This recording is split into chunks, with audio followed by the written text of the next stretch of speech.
Salut à tous et bienvenue dans cette nouvelle vidéo qui sera aujourd'hui consacrée aux soldes intermédiaires de gestion. Si vous êtes étudiant en compta, c'est un point de cours que vous allez sûrement voir. Les soldes intermédiaires de gestion reprennent différents points par exemple, du compte de résultat.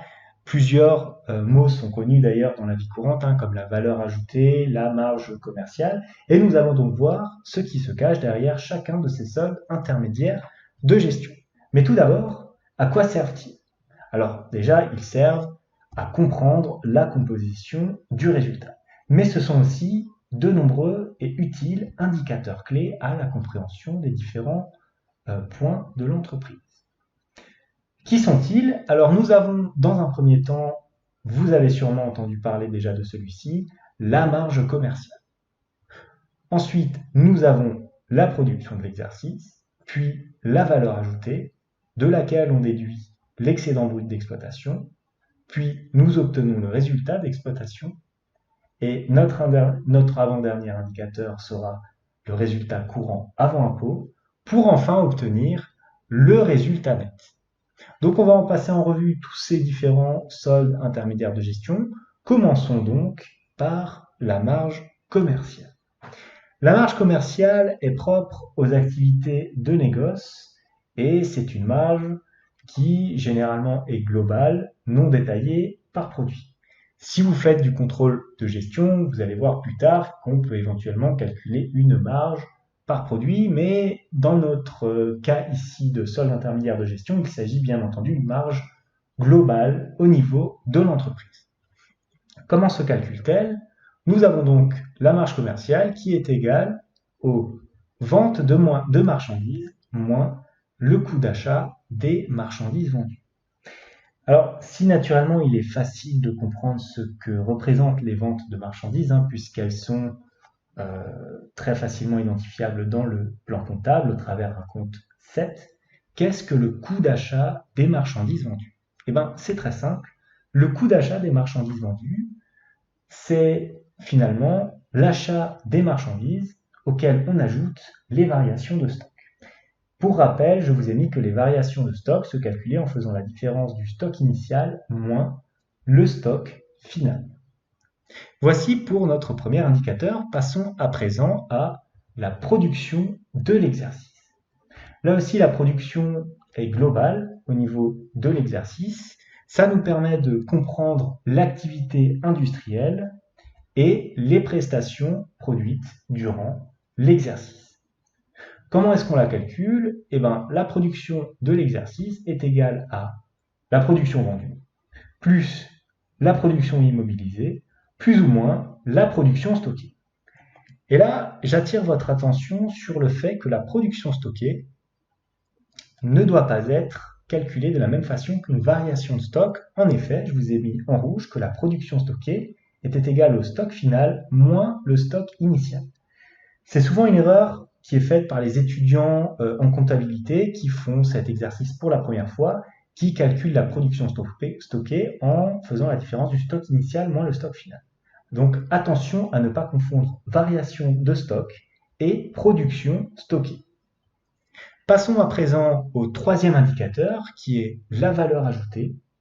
Donc qu'est-ce que la valeur ajoutée? C'est la création de richesse brute de l'entreprise, c'est véritablement l'accroissement de sa valeur et c'est ce qui va nous permettre de rémunérer les acteurs de l'entreprise. Comment est calculée la valeur ajoutée? Eh bien, c'est très simple. La valeur ajoutée est égale à la production de l'exercice calculé précédemment, plus sa marge commerciale, calculée là aussi précédemment, donc les deux derniers soldes intermédiaires de gestion calculés, moins auquel on soustrait la consommation de l'exercice en provenance des tiers. Alors là, je vais vous détailler naturellement la consommation de l'exercice en provenance des tiers. Alors, qu'est-ce que c'est? C'est l'achat d'approvisionnement plus les variations de stock d'approvisionnement plus les frais accessoires d'achat d'approvisionnement plus les remises, rabais, ristournes d'achat d'approvisionnement ainsi que les autres charges relatives aux approvisionnements. Donc, la consommation d'exercices en provenance de tiers concerne toutes les charges afférentes à l'approvisionnement de l'entreprise. Voici pour notre valeur ajoutée. Passons maintenant à l'excédent brut d'exploitation. Qu'est-ce que l'excédent brut d'exploitation? Il s'agit du chiffre d'affaires hors taxe généré par l'entreprise. Cela montre d'une manière, disons, plus financière la rentabilité de son activité principale, puisque nous n'intégrons pas ici les produits et charges financières. Comment calculer l'excédent brut d'exploitation? Ou peut-être que vous avez entendu cette expression sous le terme de EBE. Alors, il s'agit de la valeur ajoutée, à laquelle on va ajouter la subvention d'exploitation. À cela, nous allons soustraire les impôts et taxes, ainsi que les charges de personnel. Ces différents postes sont assez simples à identifier dans le plan comptable, donc je n'ai pas plus de précision que cela à faire à ce niveau. Le prochain indicateur que l'on va pouvoir déduire de l'excédent brut d'exploitation sera le résultat d'exploitation. Celui-ci nous permet de comprendre la performance globale de l'entreprise au niveau de son exploitation, mais ne prend pas encore en charge les éléments financiers. Donc, comment calcule-t-on le résultat d'exploitation?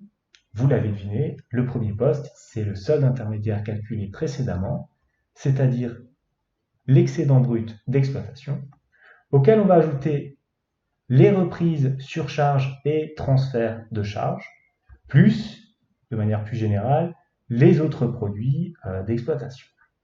Mais nous allons aussi déduire de cela les dotations aux amortissements, dépréciations et provisions, ainsi que, de manière parallèle aux autres produits, les autres charges.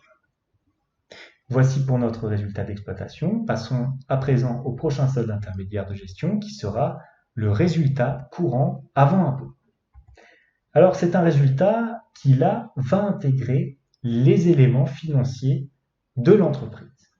Donc le résultat courant avant impôt, vous l'avez encore compris, va reprendre le résultat d'exploitation calculé précédemment, auquel nous allons ajouter les quotes-parts de résultats sur opération faites en commun, plus les produits financiers, moins naturellement les charges financières. Nous ajoutons finalement la quote-part de résultats sur opération faites en commun et le résultat financier. Enfin, nous pouvons attaquer le dernier indicateur, il s'agit du résultat de l'exercice. Le résultat d'exercice nous permet de voir la somme d'argent que l'entreprise a véritablement gagnée. Comment celui-ci se calcule-t-il? Il se calcule en prenant le résultat courant avant impôt, auquel on va ajouter le petit résultat exceptionnel. Généralement, ce n'est pas grand-chose, mais il faut quand même le rajouter, moins la participation des salariés. Là, on est véritablement à la fin de l'exercice, on rajoute vraiment la participation de fin d'exercice aux salariés, ainsi que l'impôt final sur les bénéfices qui sera à payer. On n'en a pas encore fini puisqu'il reste un petit indicateur qu'on ajoute généralement tout en bas du tableau de solde intermédiaire de gestion. Il s'agit des plus-values et moins-values sur cession d'éléments d'actifs. Là, c'est très simple. Ça sera égal au produit des cessions d'éléments d'actifs moins la valeur comptable des éléments cédés. Voici donc pour le détail de ces différents indicateurs. Je vais maintenant vous présenter le tableau définitif des soldes intermédiaires de gestion.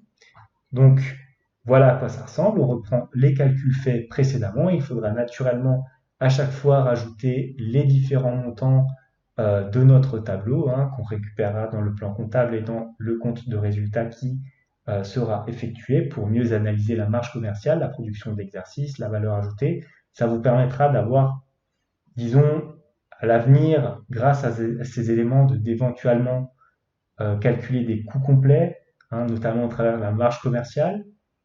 Voilà, c'est tout ce que j'avais à vous dire.